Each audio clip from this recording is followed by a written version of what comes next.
Hello, friend! Welcome back to another video with your man, Gentleman, and today I am really excited to share with you guys the sort of conversation I had with my cousin, Wilson Ho. And yeah, I guess this conversation with him, it was just, the vibe that both of us, when we meet, it's the kind of thing.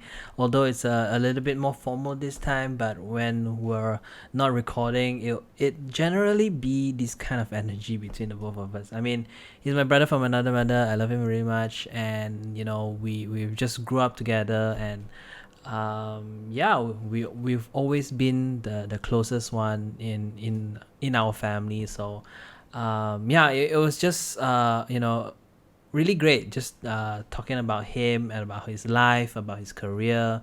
Talking a little bit about social media, and also how to what's the sort of trend, in terms of creating content as well.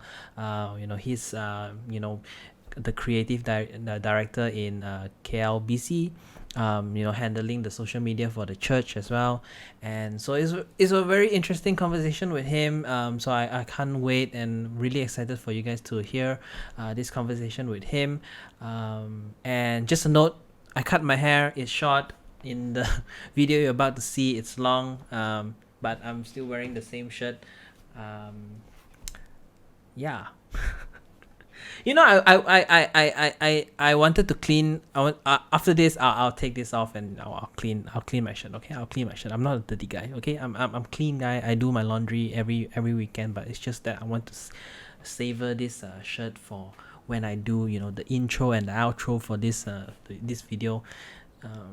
But yeah, I'm a clean guy. Okay. But anyway, enough talking. Let's go straight into the conversation. And yeah, let's go. Okay, Wilson, thank you so much for coming today. Do I look at you or do I look at my... Where do I look? Look at me lah. I'm talking to you. Let's go. As you can tell, this is obviously my first time being interviewed, so let's go for it. What am I doing? Taking my sniffer. Okay, that was it. No more. After this, no more. No more sniffing. No more sniffing. Okay. Okay, so just introduce who you are and what you do. Who am I? What I do? I do a lot of things. Hi, my name is Wilson. Who am I? Isn't that the big question in life that we all need to answer? I'm a child of God. Amen. Who am I? What I do? I think, to sum it up, currently I'm a creative director at KLBC Church, or at least that's the title they give me. But I think if you're working in an advertising agency, titles mean nothing, because at the end sometimes you're just doing everything, that kind of thing. One minute you're a creative director, but then actually you're doing the same work as your creative junior. It's that kind of thing lah. But so I'm a creative director in KLBC. I currently am single. No. Jokes. My girlfriend's so offended now. Joking lah. I'm not single. I have a girlfriend. I'm in a relationship happily. Maybe I'll get married soon. I don't know. See lah if I get a bonus pay or not lah. I get a lot of controversial stuff. Wow. Good. Jen, you gotta cut that out, Jen. Good job. A+. I like where your head is. Psycho, I'm sorry. Mom, I'm sorry. You did not raise a child like this. Okay. Where do we go from here? Up to you. Do you want to do a nugget challenge again? 60 more. Okay, where do you want to go from here, Jen? Basically, just start off maybe with where you studied, what's your first job, and how do you become like a creative director at KL? Wow, KLBC. Where I said, okay, so a little bit of background on my career journey lah, maybe. I was in a galaxy far, far away. I was homeschooled. And homeschooled, then I went to university. College, and then I went to University Monash. I did communications, bachelor degree in communication and minor in psychology. Initially, I wanted to do engineering. I know. You look at this and guy like, engineering, really? Yeah, I'm probably gonna be that guy that started the whole meme like, trust me, I'm an engineer. No one's gonna trust me. But yeah, I wanted to pursue engineering. Then I did advanced maths, and I was like, heck no, I'm not touching that. And that was like, I found that was like first year maths, and I'm already like dying. So I went to communication because I had a passion in writing, and I saw that the media world is something that is so relevant to this century, the 21st century, right? It has so much more power than we think, right? From the movies you watch to to the YouTube videos that you watch to the Instagram stories that you scroll through, those things change how you think and change how you perceive culture, right? And I thought that was a very powerful thing, and I wanted to understand that. So that's why I took a communication, and so I've been in and out of odd jobs here and there. The first one was at this company called Kivo Canvas, um, which has now been bought over by Naga or something along those lines lah. But that was my first experience in the advertising world and the agency, and I thought it was really fun. Everyone was very free and easy, not in a way where it's like everyone's lazy. Everyone has a creative flow towards it. At the end of the day, we are all out to churn content. Then after that, I was doing a bit of full time work in church, as again one of the creative social media executive, they call it. So I was doing content again, churning out content, doing videos. Then eventually I moved out and I started to work in an advertising agency called Growth Ops, which was one of the larger companies that I've got a first hand experience in large hand agencies. And it was eye opening. It was a very eye opening experience. But there were some things in that industry that I felt like I couldn't agree with, or at least just me. Everybody's different. It's just me, but I think that it was some things that I couldn't go along with lah. Certain perspectives and principles and things as such. So I left, and I'm currently back in the church scene again, working for KLBC as one of the creative directors there. Again, churning out content and managing the entire platforms lah. Yep. Okay, let's talk about content first, right? When you talk about content, like from where you studied in university and how you're applying it to the real world, do you like sort of learn how to create all this content, or maybe like coming into the work also, like how do you sort of come up with content? I think it's so funny because now everyone's gonna tell me like, so you paid like 30,000 every year in Monash to learn nothing. Actually, no, I didn't learn nothing. But if you want to talk about content creation, you don't learn that in university. I think content creation, we're in a generation now where you don't need, and this is a little bit controversial because I'm just controversial that way. You don't need a degree to learn how to be a content creator. You know what I mean? But I think content creation is like exercising. You need to start, right? You got to churn out the bad stuff, and out of the entire bad stuff, some good stuff will come out of it. Out of some tons of cringy videos, maybe there's that one video that just hits millions of views. And I think that's what content creation is. It's an exercise that needs to be done. Can it be taught? You can give a guide, you can give some directions, some advices, but I think at the end of the day, your content needs to be you, and it needs to come out from your own genuinity, your own genuine voice, right? So to answer your question, I didn't learn content creation in university, but it was definitely on the job, and it definitely required exercising, and I'm definitely not in a place where I can confidently say I'm extremely good at content creation. Just like anyone that's starting out, I'm learning as I go along still. But don't you think like in university you sort of have to so then what's the role in university? I think university was a perspective changer. So what I learned was media theory, and if you know anything about media theory, and especially in a university like Monash, it's a very philosophical approach to media, and that was what I think was the biggest takeout from that. It wasn't. I will always stand by saying it's not technical. It's more what's the opposite of technical? Philosophical. Yeah, it's theoretical. Theoretical. It's understanding the power of media. You hear terms like the public sphere, the power of media, and all these kind of terminologies which actually help you grasp the concept of media. And I think that's what university really did. Like, it really opened my eyes to the power of media. I already knew it was there, but university helped me define it a lot better. Yeah, it didn't necessarily give me, I wouldn't say it didn't give me tools lah, but I would say that I refined my tools as I was working, but to kickstart the university help. Yeah. And do you think like what sort of things that in your workplace sort of helped you in terms of creating all this kind of content? Is there like a certain direction, or is there a certain sort of theme going on around in the office? I think, all right, the three things I learned, and this was from my time in Growth Ops, the bigger agency.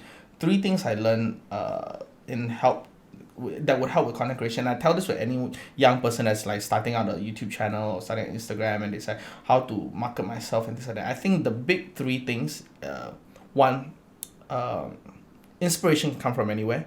Be open minded about it. Second, have a focused direction.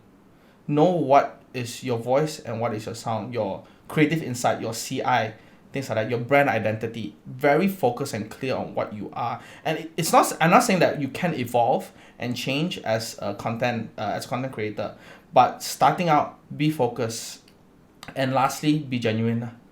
Because at the end of the day, people can tell, and I like to believe that people can tell. In the modern day, at least today, people are all for the real, and they want what's real out there, and they appreciate when someone is genuine in their content. And people can call it out, like this guy's probably faking it, probably. But that's what I feel pushes your content, where it comes from a genuine place.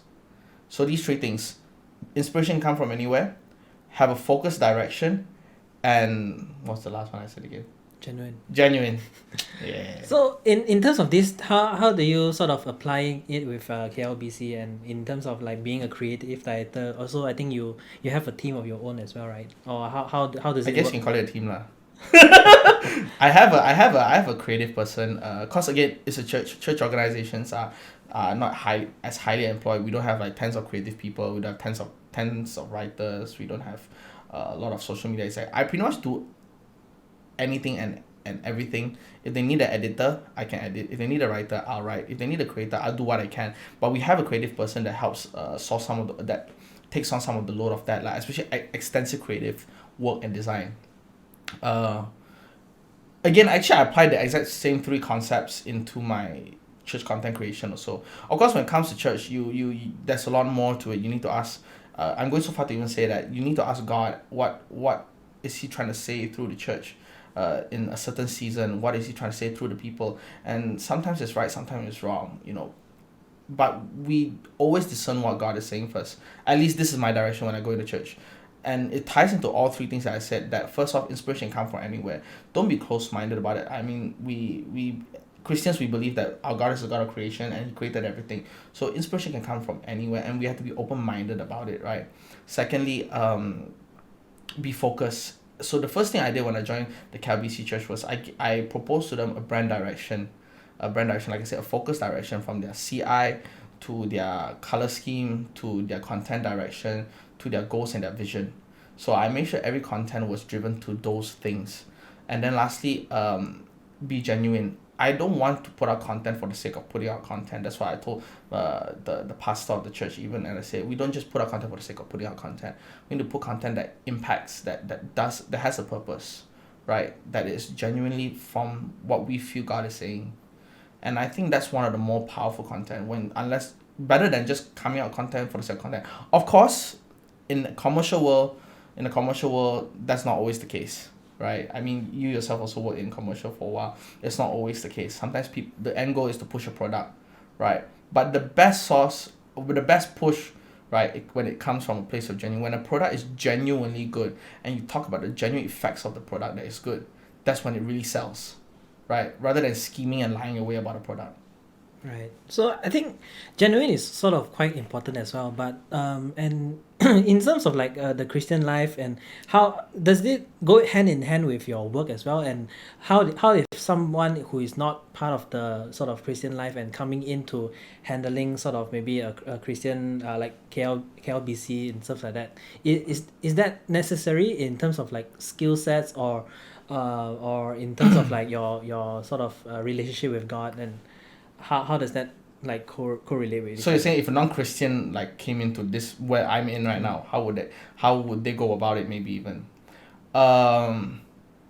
I think that will be it'll definitely be challenging, and this goes the same for any religion for that matter. You know, if you ask me to go to a Buddhist temple and write about Buddhist content, I'm not saying I can't do it, but I'm gonna struggle, not because of my just the belief portion of it, but because of the lack of understanding towards the religion, right? So if anyone for that matter, like, let's just say hypothetically a case like this does happen, do your research, know the company you're working for, even if it's a non-Christian company, even if it's a Christian company, even if it's a church or a non-church or private organization, know your company, know what they're for and what they stand for and what is their vision, right? I think that will actually impress a lot of people when you go into interviews, right? And they're like, and they ask you, so what do you know about this company? And you impress the heck out of them. You're like, I know your vision is this, and I know that your goal is this, and they'll be like, wow, he doesn't even need me to talk. So I think that's what you need to carry, that kind of excellence in when you go start in a job, regardless of whatever the religion is. Yeah, it definitely is to my benefit that so I'm Christian and I work in a church lah.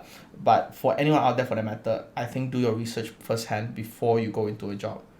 And I think, yeah, nextly will be more towards, like just now you mentioned, in terms of like the challenges sort of you face when you're in growth ops. So maybe you can sort of like talk about like sort of the things that you feel that that yeah, there's something that you feel challenged by lah. Can. Let me put it out firsthand that I don't think Growth Hubs is a bad company. Okay, please don't take it that way. Alright, it's not that. Again, it's just difference in perspective and principles. Right. I'm grateful for that company and what they've taught me and the people I've met there. There are some really amazing people in there. Some very intrinsic people in the company that are really odd and amazing, and they're so kind and it taught me a lot. And if I look back at what happened to me in growth ops, it was definitely a learning curve, right? But one thing I will say, and this was a culture that I learned it's a little bit hard to find the balance for, but be personal but never take it personal. It's a thing that actually when I was working at SIBKL, they say this, and it's harder than you think when to be personal with someone but not take it personally, right? Because when you need to be personal, you need to form a relationship with them, but then when you want to give them feedback and criticize, it can come off very personal. But that's what I think is the biggest takeaway from my time in growth ops and even SIB. In fact, for my entire working experience, just so happened in growth ops, it was more applicable than ever. They were very personal in the sense where they were always out to build relationship with people, and I appreciated that. But when the constructive feedback, yeah, sometimes it became it came off somewhat personal, and I would challenge you in future, even for myself. What I took away is that you need to check your heart lah in those moments. Like, that's where the posture of don't take it personal come from. It's not about them, it's about you. You don't take it personally, right? And at the end, if they're saying these things, they're only saying to improve you, right? So yeah, and again, those principles that are not I won't go too deep into that. I think it's not nice for me to say these things, go into that area, but just know that it's a good company. If you're really starting out and you want to get some perspective of the social media world and advertising world, it's a great company to start lah. Yeah. I guess they sort of say, like, you know, agency life, you don't really tend to get a lot of hours, all the time you'll be working. Is that sort of true? And how do you sort of get used to that agency life? I think it's a misconceived myth about that. It is true, but so it's the same for every job if you think about it. No job is company will promise you 9 to 5, but no job is truly 9 to 5. If I see it that way, right? You talk about engineers. If you need to go in and fix something technical, you need to go in. You know, accountants, don't need to talk so far about accountants. People that work in the Big Four. I have a sister that worked in the Big Four at Shamin there. I will see her. Even your brothers also. They will leave the house at 6 a.m. They'll come back at 2 a.m. That kind of thing. You know, doctors don't even say when you're on call. You work for 12 hours already, and then after the doctor say you need to come back in, then boom, you have to fly back in. I have a friend right now who's doing exactly that, you know, and she's gung-ho lah, and I really respect her for it. So to me, everybody needs to hustle, right? Everybody needs to hustle, especially in the starting part of career, right? In agency life, the grateful thing is there are seasons, right? Chinese New Year, full, everything is mad. Every company is like churning out content. We need this, we need to push this. Yep. Then suddenly from Chinese New Year in between to Raya, there's like everyone's just like steady. Then suddenly Raya comes, September, August, July, boom, boom, boom, boom, content comes out again. That's just steady for 2 months. Christmas, then that's Christmas is just Christmas and New Year. Everyone just goes nuts lah. It's just havoc. Cause for some reason it feels like at least by the time in the agency, it feels like Christmas everyone like kind of lost momentum and we're just trying to pick up a momentum again and churn out content. And sometimes the best content comes out of those moments, but it's not always the case. But I won't say that for every company. I've known friends who work in big advertising agencies like Ogilvy or that are 24/7 that way. Just so that was my experience, that it wasn't like that. So, but the truth still stays the same, that regardless of whatever job you're in, you need to hustle lah. You need to hustle. All right. I guess in university, university sort of prepared you like with the jobs that you had and the sort of like life that you did you ever see yourself coming into this industry like when you're in university? Sorry, I had a very full dinner. My girlfriend brought me out to dinner. She paid for my meal. That's nice. I lost up out very full dinner. Anyway, I think the university prepared me, or was I in university? When I was in university, I had this idea that I was going to this job lah. Yes and no. Why I say this is because it's the advertising world. I think you yourself also know that it's so broad in spectrum, right? You could come out studying media theory, but then you end up becoming a writer, a copywriter, or becoming a creative content developer, a marketing strategist, a business development team, part of the business development team, accounts management. You could do so many things. So don't ever believe when someone tells you, oh, you're going to work in an advertising agency, so all you're going to do is ads. No, it's advertising agency is like a body and there's multiple parts of the body that works, right? So no, the answer is I did not anticipate working where I am and doing what I do, right? But that's again the same for life, right? Can you tell what's going to happen tomorrow? No, man. The Lord said, do not worry about tomorrow. Let tomorrow worry about itself. So I do that. I let tomorrow worry about itself. I just live in today. Ooh. Anyway, I think for any young person out there that's in university right now and you're wondering like, do I have a clear direction of what I want to do? I would say be prepared for anything, but you can never truly be prepared also lah, right? Anything can happen, and be open to change and be open to new experiences. Yeah, that's the one thing that you need to hold. Young people, I feel like need to hold. Don't be so stuck up on just doing what you want to do. Be open-minded to new experience and to new things in any job for that matter. Whether if you're a doctor and engineer, I have friends who are accountants that eventually open burger joints and things like that. You never know. So no, I did not have that mindset going to university. Did university help me make a decision?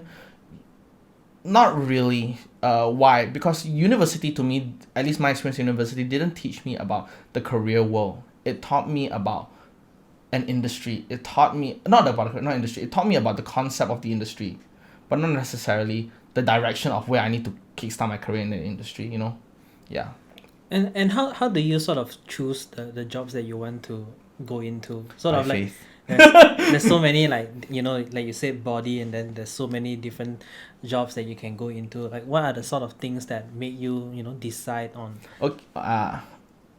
Everybody's different journey. For my journey, it was I love watching YouTube videos. Who doesn't? And I wanted to create content. So I wanted to learn the ins and out of how to create content. Right. So I went into my job. I chose jobs that way lah at first. Like I want to be a content creator. I want to be a social media executive. Help companies run their platforms and things like that to create content that way. That was mainly how I chose. But along the way, roads turn left and right. 1 minute I became a business development person. 1 minute I became an accounts manager. Even though on my card it says social media executive, it's part of I guess really genuinely this is one thing that's part of the industry. The ability to really, really adapt and be flexible that way lah. That will really set you apart in a company. Yeah. And do you think like one person has to sort of be a jack of all trades, or sort of like or be a master of something None. No, I wouldn't ask you to be a jack of all trades, because then But just now you sort of like you. no you being okay. So try- being adaptive and being a jack of all trades to me is a very different thing, right? You could still have one thing great about you, and that's you, and that's what's good about you. Like you're an amazing content creator, you know, and probably I have a different insight on some things, right? We are all made differently. We are all made uniquely in our own way. No one's the same. So if you want to be a jack of all trades, to me that is conformity. You're just being good you're just being good in everything. Nothing wrong with that. But I would push someone to say what's one thing that you really stand out, that what you have that stands out, and pursue in that direction, right? Because that's where you will actually shine. Someone told me this thing a long time ago, and I kind of hold true to my heart about how I approach work. Just because you like something doesn't mean you're good at it. Just because you're good at it doesn't mean you like it. And that's something that really shook my belief about work, at least. You know, you will find things that you never realized that you were actually good at in doing work and when in doing your working experience. And the minute you do, I would say hold on to that, at least. Not like in an obsessive way, you know, but hold on to that and continue developing that skill. Continue developing that skill. Everybody's different. Some people are more of a people person, and maybe that's where they'll soar in account management, right, or business development. Some people are more have a better creative insight than you. I wouldn't I wouldn't tell a creative person to be like, okay, now you need to learn to be manage clients. Yes, you need to learn, but not necessarily that's something you need to be really good at. And that's one thing growth ops, at least, and even Kivo, when I was in Kivo, they were really open minded about letting me try different things and finding out where do I bloom at, where do I shine at, you know, yeah. do you sort of have maybe a firm understanding of where you're at right now, and do you feel like you've after so many years of being in the in agencies, do you feel like you sort of have that sort of like you said genuine way of approach to things now? Do you? I don't know. I'm asking you. I think no. I'm gonna frankly No, but answer. Yeah, actually, no, I don't just think now, so. why, what? When you say sort of genuine, right? But then after at the end, then now you say sort of like there's a need, like maybe the things that you're good at, maybe you don't like, but doesn't that like so contradict to each other? How does that contradict each other? Like being genuine doesn't, I don't know, like how You need to be. That's why you need to be genuine to yourself, right? If I pursue something that I know that I'm not good at, but I work so hard at it, I'm not being honest with myself. So I think my point of genuine is you need to be honest with yourself, lah. You need to be honest. That's what I mean by genuine. When you put out a content, don't put out a content for the sake of putting out the content. You put out content because this is something you want to talk about. This is something you feel you want to share about, right? Or you feel there's an urgency need for it. Genuine in that way. If you're saying towards what's good and what's bad, right? This is where you need to be genuine to yourself, right? If you really don't have a creative insight as a person and you live in denial about it and you work so hard, but actually deep down you're not just that kind of creative person, unfortunately, then you're not being honest with yourself. You're going to dig a rut, and before you know it, it's hard to get out of it. So that's what I feel. That's what I'm trying to stress when I say be genuine with yourself. it's about the honesty lah. About yourself and towards your content creation as well. It reflects, if you're honest with yourself and you're secure about your content, it reflects in your secure about yourself, it reflects in your content. Yeah. So You may not necessarily like it, but it may be something that if you're honest about it, and then Yeah. you'll be able to grow into that. yeah, just when you're okay, yeah, the same way I see genuinity is this. If you need to hear something that you need to improve at, do you want me to flatter you and just like make you feel good about it and just let you ignore the problem that you have? Or do you want me to be genuine about it? But that's not something you want to hear. It's the same way I approach genuinity, that way with yourself. You need to be real with yourself, right? Stop putting on masks and trying to impress everyone else, right? And this, to me, this is one thing I had a personal revelation about genuinity and impressing people, right? Stop being a people pleaser. And I say this very, very seriously, because why? There will always be someone that you will never please on, you know? Yeah. As much as you see YouTubers, they upload content and everything, there's haters are gonna hate. No matter how good a thing is, you know, I bet people are still saying things like Celine Dion sucks, right? That her vibrato is too annoying. I don't know. You see, you can't please everybody, so why try to please people? And I'm not saying please yourself even, you know. but be true to yourself. Yeah. And I guess it's more towards like, you know, the people that are coming into sort of the creative industry lah. Like what have you learned is sort of like maybe giving them a head start, or just something that you know now that you would like to tell them prior to coming into the creative industry. I think tie back to your question before, even when you're asking, am I certain how as I've been in this industry for a few years now, definitely not a lot of years lah. You know, there are people out there like been in the industry like 20, 30 years, and probably give you more insights than I ever could right now. But at least from my experience right now, if first off you ask me, do I know where I'm going? No. I don't. I really don't know. That's how volatile this industry is, right? 1 minute you're one thing, another minute you're another thing. But with that said, you can choose to let that weaken you or play that to your advantage. Be genuine to yourself. Again, like I said, you said, be genuine to yourself that you need to be honest, like in this kind of industry, how you're going to survive in an industry like this. You need to be willing to adapt. You need to be willing to experience new things, challenge yourself in new ways, get out of your comfort zones, and push yourself to new heights and new lengths. And that's going to come at a cost, right? If it's in sleeping hours, if it's in time with your family, time with your loved ones, it comes at a cost. Is there a work-life balance? I don't think there's such a thing. Everyone strives for it. Every company tries to sell it on it. But no, when there's an urgency on a matter, you need to jump on it. And I'm not asking you to just be a suck up about things, but I think one thing young people or anyone that's coming out there is really be honest with yourself and be willing to adapt lah. And I guess it also leads to the next question where creative industry, I think maybe talking about sort of the myth behind it lah, like when you sort of in high school, or you're sort of in I don't know, in some extent in university also lah, people will say like creative is not very sort of like skillful sort of industry. Is more towards like how you think, or how and really your school says that.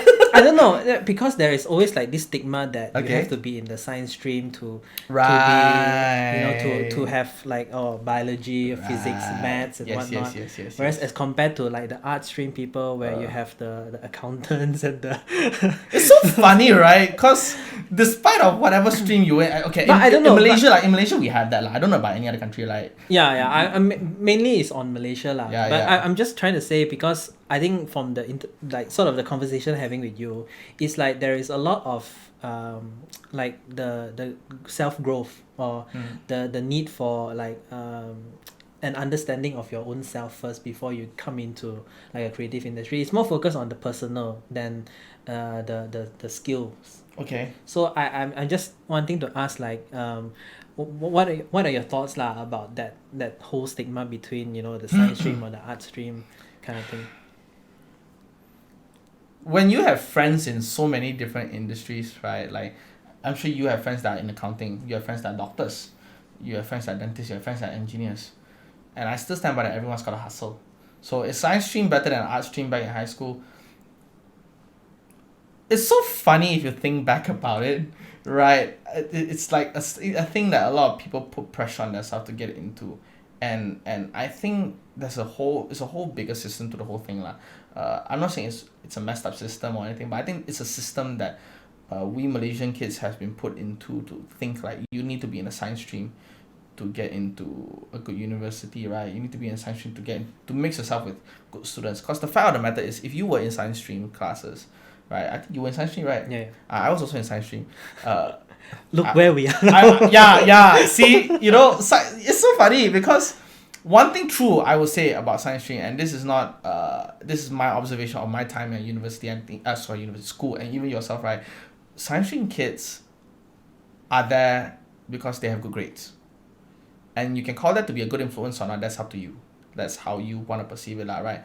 But definitely because of that environment of surrounding kids that scored really well, it caused me to push myself to also try to score better also lah.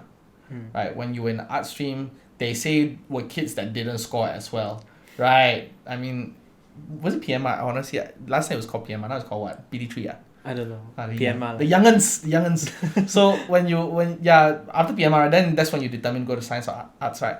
This is what I'll tell anyone: don't let that be your deciding factor.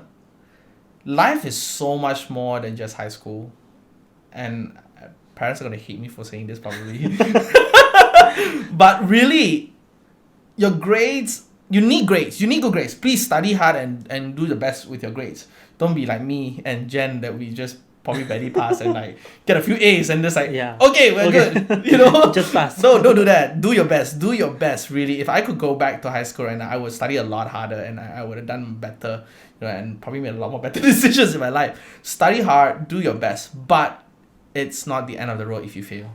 It's not the end of the road if you enter art stream. It's not locked when you are in science stream that you have to be an engineer, an architect, or a doctor. It's not. I have people, truth be told, I have people who work in science stream now, for lack of a better way, is selling DVDs or something like that. I have people who are in art streams now are starting their own companies and are entrepreneurs. So much has happened. How old are we now, Jen? We're 27. 10 years. 10 years since high school. 10 years from the day you leave high school to now where you're working, right? So much can change. And life has so much more chances for you to get out of ruts. So if you feel like you're currently in the art stream and, man, I suck, that's why I'm actually... No, that's not true. Get out of that mindset. Life, there's so much more to life. Just do your best with what you have right now. If you're in science stream, good. Continue doing well. And stay true to your path in that way. Yeah, that's what my thought at least. Because this whole concept of like streaming system, there's good and bad to it lah. Rather because I've been in both where it was also non-streaming also when I was in homeschool also, and you had a mix of good and bad, and there was also bad things also because then the good students started becoming bad, and then the bad students started becoming good. But then it was like getting a little bit confusing. And then sometimes you had like these kids where like they smoke, they drink, but yet they score A's one and you don't know what the heck they do one. Then you have these kids that study so hard and they're failing the paper and you go like, why are you failing? Again, it's nothing as defined as we think lah. Yeah, we can't be so close-minded about it lah. Okay, great. I guess next is more towards currently lah. What are the sort of content that you see is like the sort of trend at the moment, or do you have any like sort of insights as to what makes good content? Okay, this is what I was thinking even as I was driving here, and because Jen sort of gave me some guides or some questions he might ask, and I had some thought about this. I had to prepare. He had to prepare. Of course, this you have to prepare. This is professional. This is professional work. No lah, conversational, casual. So I was thinking about it, right, and I asked myself. I genuinely don't feel like I'm very young in the way compared to a 21-year-old or 18-year-old, right? So I asked my brother who's 21, 21, 26, 22 or 21 lah. You don't know? It's around there lah. Cause he sometimes doesn't act his age. He sometimes acts so mature. So I forget how old is he. One time I think he's 25, or sometimes I think he's 30. Cause he acts like a 30-year-old man sometimes. So I asked him what was one thing that the young people are really, really onto these days, and I noticed that it's TikTok, right? TikTok is becoming a big thing, right? In fact, I read somewhere that it's projected that if TikTok truly grows to a platform that its goal is to be, it may even override things like Instagram and Facebook stories, right? So now the whole concept of that, right, is this: how many of us have time to watch a 20 to 30-minute video unless you're really invested into the content, right? Unless you have a real interest in something, right? I'm a guitar player, so I watch like 20 minutes of like a guitar pedal video that explains about the whole tech of it all because I'm really invested to it. But any other form of content, if it's more than 5 minutes, I really don't even hit more than 2-3 minute mark, right? Who has time for that? I mean, that's the reality of the matter, right? We are, especially as Malaysians, I don't know about other countries lah, but at least in my experience, Malaysians, right, we are always on the run and on the go. Again, not every Malaysian also. I think Ipoh is different. What? Suddenly? Don't pretend. Okay, Ipoh quite steady, right? Ipoh quite chill, right? Hey, 3 p.m. what you doing? 3 p.m. what you doing? At home. 3 p.m. Want to go copy? Want to go copy tiam or not? Copy tiam also not open. Yeah. 3 p.m. You're out running errands, doing things, trying to get things done. Hey, MCO lah. Oh, that's true. I'm still stay at home, guys. So now you got time to binge watch all your shows lah, right? So okay, but still back to the point where TikTok and things like that trend, because I believe the trend is getting the most information out in the shortest amount of time. That is a trend I'm noticing. I'm not even gonna go to things like, oh, what's the latest clothing trend? What are young people saying? There's a lot of study into that whole like slang. Like I just learned like young people are saying sus these days, like bro damn sus, so sus you, and Among it's Us. just yeah or simp. Oh, that's Twitch. Yeah. See. So, and yeet is coming back apparently. How was it? Yeet is coming back. Yeet was replaced by lit, and then lit is demolished, and now yeet is coming back.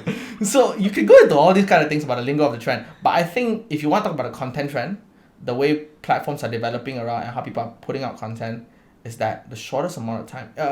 Okay, I'm a guitar fan again, like I said. So recently, one of known guitarists called Mateo Sasato, he recently took a break from developing videos and content because he felt so pressured that he had to come up with a likable track and song in less than 1 minute for Instagram to upload onto his profile page. Because if it's more than 1 minute, it becomes an IGTV, right? And then they don't get to see the full video, right? Then you get to click on like watch, continue watching, right? So you have to squeeze as much in that 1 minute. And that opened my mind to how TikTok works, right? Think about it, YouTube videos still trend. They still trend. They still work. People still watch it. YouTube video replaces TV. That's what they say, right? Facebook replaces your newspaper, and Instagram is now your magazine. TikTok is like the ultimate content load. You could scroll on TikTok in 1 hour, and the amount of content input you receive is way higher than you scrolling on Facebook. If you think about it, because TikTok has not so many. I don't know if TikTok has ads these days. Do they? I don't think so. Yeah, see, TikTok even better. TikTok doesn't even have ads. Facebook, you watch one video, 2 minutes in, you can see the yellow bar hitting already. You're like, start already lah. The ad gonna come already. Then when the ad comes, you're like, I don't want to watch already. But with TikTok, there's no ads. You just one content after another. So that's the trend. I think it's how much you can put out in that short amount of time, and there's a good and bad to that. And I think it's such a sad thing because truly good quality content that needs time is being filtered out because people have no time. But it also puts a pressure, and the good thing is it puts a pressure on creative people to think differently of how they approach to develop their content, right? Do you think that's a myth, like we don't have enough time and you have to crunch a lot of information in one thing? And I think it also it's more of a perspective also, right? Because as a person who creates content, personally I don't like something that's a lot of too much information given to you in a short amount of time. Yeah. Like I agree with you. I if I'm passionate about something, I will watch like half an hour of things to like maybe on cameras and whatnot. Correct. So like what do you think of that? Do I think it's wrong?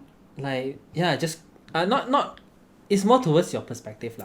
Okay. Whether is it wrong or whether is it the right way to go? Because this is like what you say is a trend lah. But do you agree with it or not? Okay, so to the first question, like not enough time to input content, is it a perspective thing? Yes, it's definitely a perspective thing. Unfortunately, I'm not too sure lah. But we are living in a time where people are trying to get as much content as they can in the shortest amount of time, right? Especially at least in for KL people, and I see around, right? When I was working at advertising agencies, right, my boss would say, go learn speed reading. Why? So you can read a book fast and learn as much you can from the book and not spend too much time on it. Normally, I would take like 2-3 months enjoy my novels and fictions, right? My boss would literally finish a book overnight because she speed reads. That's the attitude that people hope that you get so that you can intake and grow and learn, right? So there is the good to that, at least I see, because you need to you now have a way to grow your skill in an exponential way in a shorter period of time. Bad quality, you still lose out quality. I feel like you lose out on the entire experience of something, and it puts an expectation on young people to expect things quick, right? I want to be entertained quick. I can't invest. You know, I was just having this conversation with a friend of mine that day, and you think about it, Star Wars, Lord of the Rings, these kind of really, really good movies for like how long? 4 hours? Yeah, 4 hours. If now you watch YouTube reviews, people say like, I can't stand a movie that it's not, if it's not engaging within the first half an hour, I'm out already. And that's a sad thing, because I think there are some movies beyond the half an hour point that are great, that need some exposition, need some time to explain the story, right? You know, I was talking to some young people and telling them about Star Wars and Lord of the Rings, like, so boring lah. For the first half of the hobby, they're just walking and walking and walking and walking and walking. I'm like, they're gonna walk to somewhere. You just let them get to the somewhere, and then things will happen. Just wait lah. Just wait. You know, there's a point to this. You don't just focus on that, and that's how the perspective is towards content these days. Unfortunately, I'm gonna be honest, even when I watch guitar videos, if I don't hear a good tone in the first 5 minutes, I'm like, bro, I'm out already, bro. Where's the tone lah? Where's the tone? You know, it's even in myself, and I had to learn to curb that lah. You know, cause sometimes that's down, at least to me, about wanting to have quick content that way. Yeah. Do you agree with it? Like to have quick content? I think there's a space. I think not everything in moderation. Controversial. There is a space for it. And like I said, there are good and bad to it. Do I agree with it? I guess we have to follow the trend, right? That's how controversial. Do you want to conform? Okay, when you work in commercial, to be successful in a particular campaign where money is involved, people's resources are involved. Unfortunately, when you work in commercial industry, right, that's what happens, right? When I was working with Grab, right, and they say and not just Grab, when I was working in Dali or even Grab or Taylor's, we have a thing that agency, I think you're familiar with this, when you put out an ad on Facebook, right, the first 2 to 3 seconds is the most important second of your video, because those are the moments where you hook onto someone. And that's just the way the industry works, right? When you do your own content, when you're your own independent creator, not necessarily you have to follow that rule lah, right? You can take your time with the content because you want, again, be genuine about it. But when you're in the commercial world, when you're in the commercial industry, these are things that you have to abide by lah. So do I agree with it? I don't think I can say yes or no. Unfortunately, the industry requires you to do so at this point in time, at least. And is it our job as creatives to sort of change that, to sort of like, say for example, maybe it's not you don't have to use that 2-3 seconds, or maybe there's another way to go about yes it? This is what I stand by. I think don't ever get stuck in a rut, and like, again, I stand by, don't be comfortable, right? Always push yourself. And sometimes it can seem like an uphill battle. Of course, be wise in what you're fighting for. Don't fight things that there's no point fighting for. I want my video to be 5 minutes long. I don't care. I'm gonna get my point at the 4-minute mark only. Chill. you know, let's compromise. Let's meet at the 2-minute mark. You know, it's be wise in how you handle your content, right? Definitely. And it's also comes down to quality also. Right? Yes. At the end of the day, I still believe if you're genuine about your content and it's quality content, it's okay. There will be people that will be interested. If you're an independent creator, if you're working for a company and commercial, then things are different. You just have to abide by that. If you are working at a company and you want to challenge the stereotype, you can propose. 10 out of 10 times company will deny it. You know, but always try. You never know. Will we have an idea like DG's I Will Follow You? I'm so old, right? That was like 2001, 7 kind of content. Okay lah, let me think of something more relevant lah today. What's relevant? Okay lah, let's talk about Petronas, right? Petronas advertisements, right? Always so heartfelt and heartwarming one, right? But honestly, by the time you get to the end of the video, you're like, oh, this is a Petronas ad, right? And this is a risk that Petronas takes, right? There's a risk, but they choose to have quality and storytelling, and then the weight of the brand in that storytelling. It's a risk they take.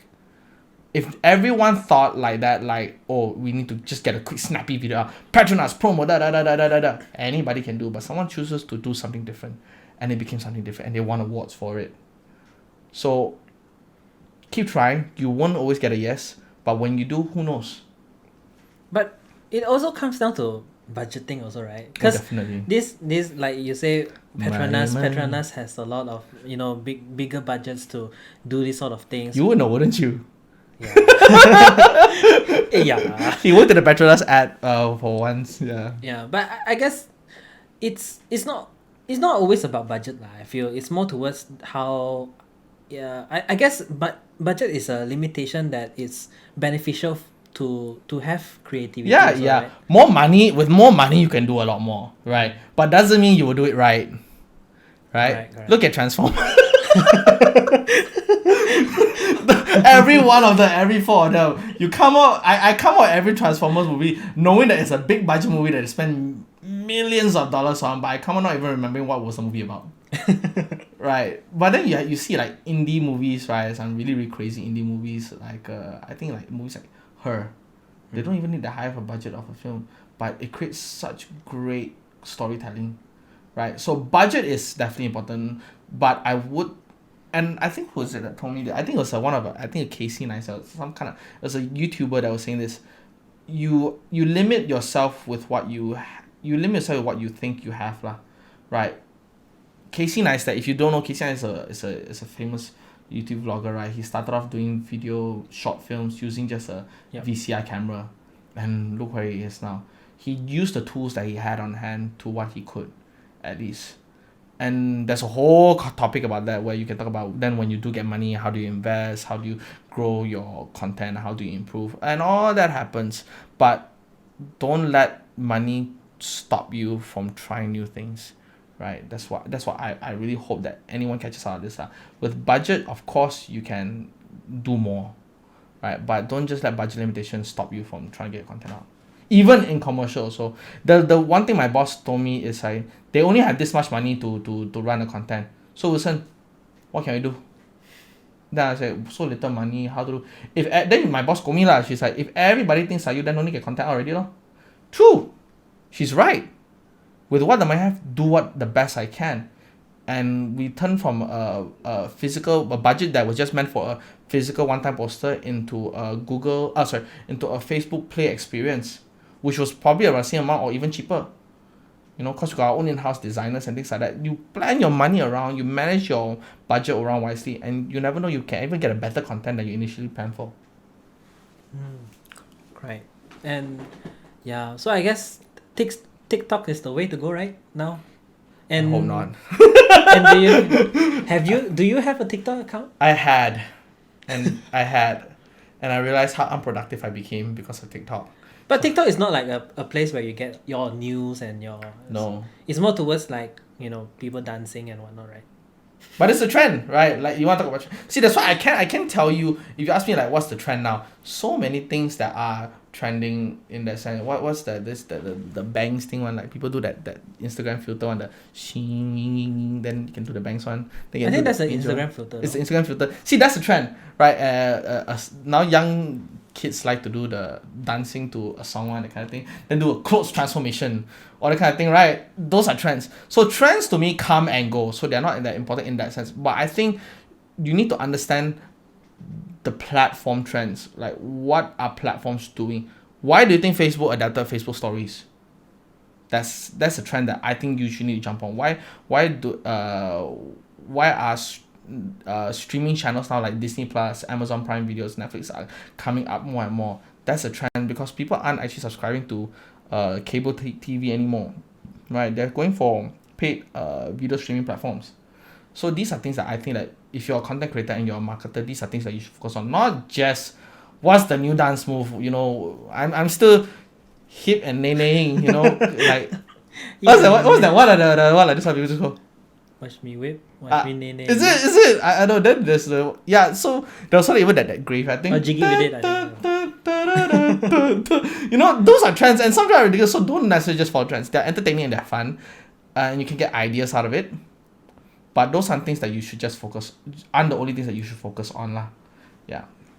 So I guess in part of like being in agency, part of being in all this sort of creative, there's always clients and suppliers, right? So how do you sort of manage client in that way and say like, these are the trends, these are the things that are content that will be useful? How do you sort of manage their expectations? There's a myth that every agency like to say clients are like horrible people and clients don't know what they're talking about. Okay, I wanna break this myth. you have good and bad clients, right? Just like you have good and bad people, just like you have good and bad bosses, right? Not everybody's perfect. And at the end of the day, everyone's trying to do their best. And sometimes you just so happen to get a client that's very lackluster and doesn't care about it and just say, you do what you want to do lah. And if you're a client and he lets you do, wow, amazing lah, I can do what I want to do, you know. But then you have clients that they think they really know the direction they want to go for, and that's the only way. But actually, you know that there's probably a better way to go about it. I would say if you are a young person, be a listener in the room. Don't feel like you always need to be the one to voice out your opinions, right? Be listening first and learn how your clients are and what are their goals. The best experience I had this one of my senior, the way he approached a client was he understood who they are as people and how they work as a person without even thinking about what they're saying about their company goals. And he knew how they work, then he knew how to respond and how to guide them to the goal that they want to achieve. Truth be told, sometimes clients can get to a point where they think they know what to do and they tell you what to do. And sometimes actually they're right because they know their company and their brand better than you. You're just a third person party that's been briefed, right? Sometimes that's true. Sometimes that's not true. Sometimes they really don't know, and they're trying to show up and act like they know. So be wise in how you approach with the client. Not all clients are bad. I had in my company in Growth Ops and even in Kivo, I've had some amazing clients that some became friends even, they invited me and my team over to play PS4 at a time with them, play FIFA with them, Tekken, You have things like that. We shared Chinese New Year Muruku, salted egg Muruku, things like that. You can build relationship. And then there are some clients where they are just out to get you. They just feel like I met clients that even feel like say, why my company hire you? I'm the marketing strategist for my company. Why they need to hire advertising agency to tell me how to do my job? There are people like that, and you just need to learn to bounce court with them. You just need to learn how to deal with them, and sometimes it takes harder and takes longer. Yeah, maybe one thing, this isn't general but one thing I would say is the same way my senior approach it is be sympathetic. It's simply right. I'm not really sure it is but mostly understand your client, understand who they are. Sometimes you can even get them out of a rut if they are willing lah. Yeah. And so does this sort of applies to you in your work currently in KLBC? My boss is my client lah. Right, like God is your client. Yeah, God is my client. Ooh, controversial, no lah. Oh, am I God's client? Oh, no lah. Sorry. Nervous laughter. No. God's not my client. I would think definitely my pastor is in that sense my client. In the way when whatever content comes out, he needs to approve it if it's in line with the vision of the church. I wouldn't say there is more grace in the church, right? But so happens the relationship and the thinking pattern that I have is usually aligned with my pastor with the pastor of the working church that I'm in now lah. Well, if you don't know, KLBC is not the church that I attend for my own personal religious journey. I attend LifeGen actually, and that's my own home church. This is my working church. So, but nonetheless, KLBC's pastors approach to content and vision and what he's very open-minded about it, and he's very willing to try new things, thankfully. Yeah. And I guess I guess it's sort of like this it's sort of there's similarities also lah in terms of how you work in like agencies and how you work in sort of handling churches sort of accounts. Is also there's an understanding need to be have lah, like sort of a relationship with your client or your bosses that definitely at the end of the day it's about how you sort of you manage that relationship. Manage that relationship. Definitely regardless whether you're in church, whether you're outside, you need to learn to manage that relationship lah. Yeah, definitely. So there's a hustle, and Christians were saying there's a fire you need to go through, right? Not just Christians lah, for fact that you need to hustle, you need to work and grind and grow out of it. Okay, one more thing. Working and grinding alone without coming out and growing out of it is pointless. now I'm very careful why I say this, because I know so many people that are constantly in suffering and in pain and from their work and this and that, and they hate their jobs and that, but they never grow. They never like saw, but change their perspective towards their work, and saw like, okay, maybe this is something that's not working, and what can I do to get better at this, or what am I doing wrong still. They just stay in that way that I hate my job, I hate my job, I hate my job, I hate my job. You can't do that all the time. You can, be not be like, you can have your concerns about your career in that way, like, "Ugh, I don't really like my job," but you need to ask yourself the second question: so how can I get better at it? How can I approach it differently? Or do I need to try something new? Do I need to venture to a different direction? Right? Even like yourself, right? When you were doing your what was it you were doing, talent comp? It's mainly on corporate comms. Corporate comms, right? You were a community management sort of, right? And you were in this rut, and you didn't like, not say you didn't like your job at the time, but no lah. But No. you didn't, Challenging, yeah, lah. you felt like it wasn't where you wanted to do or where you called to go, Yeah. right? And then you entered the film industry and then open your eyes. So sometimes that's what is needed of people. Even for myself, right? You need to challenge yourself and try new things. If it's not working for you, try something else. Just try. So actually, if I'm to think back now, would I have done anything different prior to knowing the real world? No, because all the experience that I've had, I value them. And if I had done it every differently, maybe I could have learned different things, right? But this is where I am now, and this is what I've learned, and I wouldn't have it any other way. And actually, just in terms of choosing the right job, then how do you sort of go about it then? Oh, there's no such thing as getting the right job on the first try one, confirm. Unless you, so I happen to really be those kind of like accountants lah. I know like so many of my accounting friends like, phew, I'm in PwC now, 3 months in, I hate my job. I want to get out already. The kind of thing. Most of the time, your first job won't be the job you want to do, but that's not a bad thing, right? By process of elimination, you eventually find out something that you may like, right? Sometimes it takes longer for people. I know people that are in their 30s now that, ironically, there was someone in my company, I can't remember what. She was an accountant. No, sorry. She was a biochemist. Biochemist that was doing blogging and writing in her own spare time, right? And then she had a passion for writing, but she studied bioengineering in London or something like that one, doing really prestigious stuff for Nestle, I think. But she really pursued the writing career, and she was 30 something already. She changed job just like that, and now she was a writer in my company. She started a lowly pay, but now she became a writer head. And yeah, not any more or less, I don't know. I don't know how much she was earning before, but she's living happily now. At least she's doing what she loves. That kind of thing.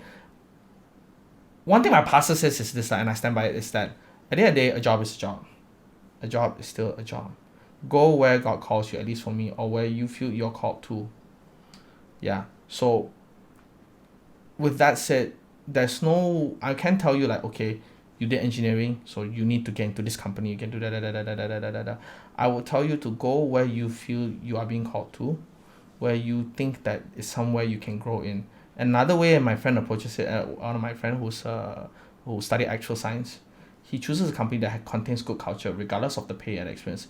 He knows that he's going in for the experience firsthand, to hustle. Don't need to think so much about the pay first, just get some experience in. That's another way you can look at it, and I think it's really good. So there's no right first job. You're probably not gonna make your first decision won't be the right decision for the rest of your life. It's gonna change along the way for sure. And it also doesn't matter of like how long you are in at the company or how short. It's mainly on how, like you say lah, how what you're being called to, and what's your yeah. For me lah, that's my personal stand on it lah. You don't have you. Like, is it a good thing that people stay in the company for very long, but they are still learning, but yet they are in the company for So long? if you're still learning and you're still growing, yes, stay. If it's starting to become toxic and it's affecting your own mental health and your own career journey and your own perspective towards work, and you feel so, lack of a better word, you feel like really depressed going to work and things like that, then maybe it's time you think about moving elsewhere. I can tell you, yeah, you can't have a right answer in this kind of situation. It's always a case by case basis, right? Some people, they're just constantly whining and complaining over something that's not really big, and they want to quit their jobs, and you go like, dude, just buck up and work, and then try it, and then for a while more. Then there are some people that are really like, their bosses are like, you what was the term? You gaslight, gaslighting them, making it so personal and attacking them personally, and they're not growing, and it becomes toxic to their own health, their mental health and their physical health. Get out, try somewhere new. There's always gonna be another job. Don't worry about it. Yeah. So there is no fixed answer. It's case by case. But at the end of the day, I think go where you are called to lah. Yeah.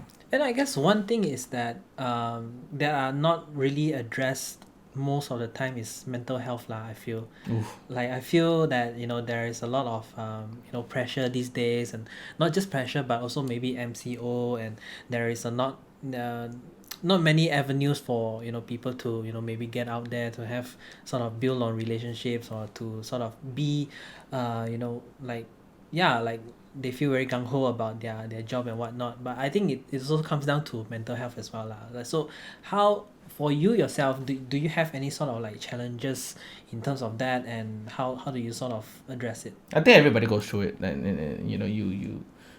everybody, just like food allergies, everybody has a different reaction to it with different food, right? So to different kind of pressure, some people work really well under pressure, right? Like they need the pressure, then they would put out good stuff. Some people under pressure, they just crack and nothing gets done.